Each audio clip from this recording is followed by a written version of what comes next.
জনস্বার্থ সুরক্ষা ও নিরাপদ পানি সম্পদ ব্যবস্থাপনা নিশ্চিতকরণের লক্ষ্যে মুক্তাগাছা উপজেলার বিভিন্ন পোল্ট্রি ও পশুখাদ্য বিক্রয় প্রতিষ্ঠান এবং ভেটেরিনারি ঔষধ বিক্রয়কারী প্রতিষ্ঠানে মোবাইল কোর্ট পরিচালনা করা হয়।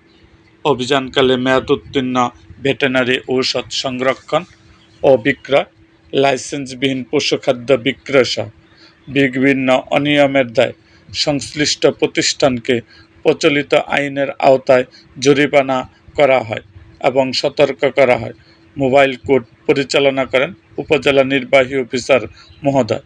এ সময় উপজেলা পানি সম্পদ কর্মকর্তা মহোদয়সহ সংশ্লিষ্ট কর্মকর্তাবৃন্দ উপস্থিত ছিলেন।